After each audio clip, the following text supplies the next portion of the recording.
आज का हमारा टॉपिक है एप्लीकेशंस ऑफ मैक्सवेल इक्वेशन। पिछले कुछ लेक्चर्स में आपने मैक्सवेल इक्वेशन के बारे में देखा कि आपको 4 प्रकार की मैक्सवेल इक्वेशन प्राप्त हुई है और उन मैक्सवेल इक्वेशंस में आपने जो ऊष्मागति के चर थे एस बी पी टी अर्थात एंट्रोपी, आयतन, दाब और ताप, इनके बारे में इनके मध्य संबंध प्राप्त किया। अब एप्लीकेशंस क्या क्या है मैक्सवेल इक्वेशन की। तो सबसे पहले जो एप्लीकेशन है वो है क्लासियस क्लैपेरॉन समीकरण की उत्पत्ति। अब इस इक्वेशन के बारे में आप पढ़ चुके हैं, तो इस इक्वेशन को किससे ड्राइव करना है आपको? मैक्सवेल इक्वेशन से। तो इसके लिए आपको मैक्सवेल का द्वितीय समीकरण काम में लेना होगा। कौन सा समीकरण? मैक्सवेल का द्वितीय संबंध।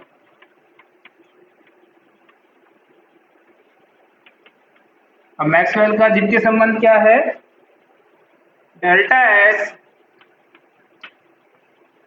Upon delta V at constant T और delta P at constant V. This is the second equation of Maxwell relation.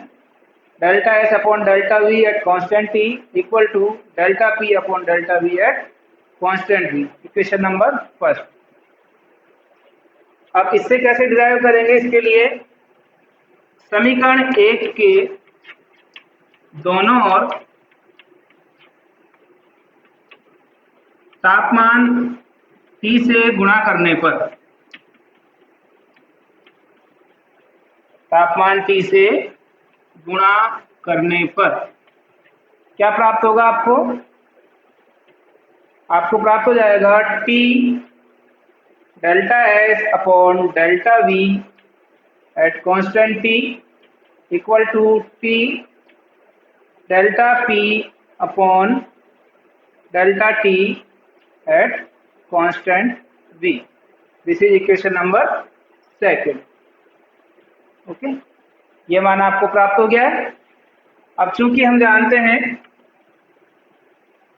ds equal to D Q upon T, समीकरण नंबर 3। समीकरण नंबर 3 किस किस के बीच संबंध को व्यक्त कर रहा है? एंट्रोपी और ऊष्मा के बीच संबंध को व्यक्त कर रहा है। तो यहाँ से समीकरण 3 का प्रयोग समीकरण नंबर 2 के बाएं भाग में करेंगे। समीकरण 3 का प्रयोग समीकरण 2 के बाएं भाग में करने पर समीकरण 3 क्या व्यक्त कर रहा है कि ऊष्मा में परिवर्तन है तो उसके सापेक्ष जो आपकी एंट्रोपी है उसमें कितना परिवर्तन आपको प्राप्त हो रहा है।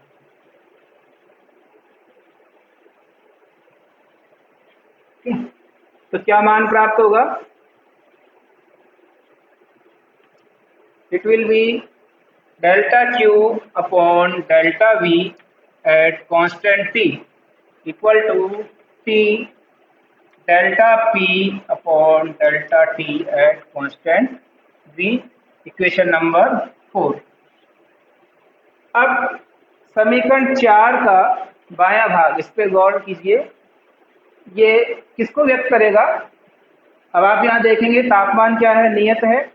तो नियत ताप पर प्रति एकांक आयतन में परिवर्तन के लिए कितनी ऊष्मा की आवश्यकता आपको हो रही है, ये इसको व्यक्त करेगा। अब ऊष्मा अवशोषित भी हो सकती है और निष्कासित भी हो सकती है। अब यदि मान लीजिए कि पदार्थ द्वारा L ऊष्मा क्या कहलाएगी? ये लेटेंट हीट। इतनी ऊष्मा अवशोषित की गई है और आयतन क्या हो गया? V1 से V2 में परिवर्तन हो गया है। L ऊष्मा अवशोषित करने के बाद आयतन में परिवर्तन V1 से V2 हो गया है। तो इस भाग को, समीकरण 4 के बाएं भाग को कैसे लिख सकते हैं?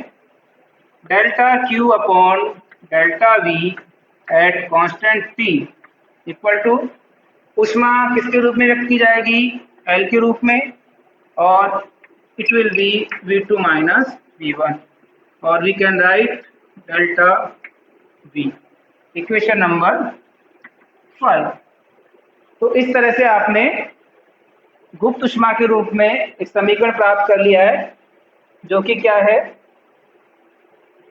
dq upon dv at constant T equal to L upon V2 minus V1।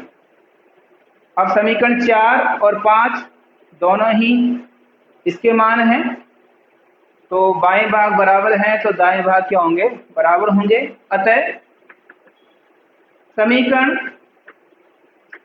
4 व 5 से, समीकरण 4 और 5 से क्या प्राप्त हो जाएगा, L upon V2 minus V1 equal to T delta P upon delta T at constant V, और delta P upon delta T at constant V equal to L upon T V2 minus V1 equal to L upon T delta V, equation number 6।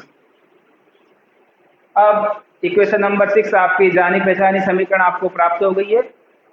कौन सी समीकरण है ये, this is called Clausius-Clapeyron equation, जिसका अध्ययन आप पहले कर चुके हैं। तो इस प्रकार से जो मैक्सवेल इक्वेशंस हैं, फर्स्ट, सेकंड, थर्ड, फोर्थ, उनके द्वारा आप विभिन्न प्रकार के समीकरण और विभिन्न प्रकार के गुणांकों के मान ज्ञात कर सकते हैं। इस एप्लीकेशन में हमने क्लासियस-क्लैपेरॉन समीकरण को प्राप्त किया है। आगे के वीडियो में ही इस तरह की एप्लीकेशंस का हम अध्ययन करेंगे। धन्यवाद।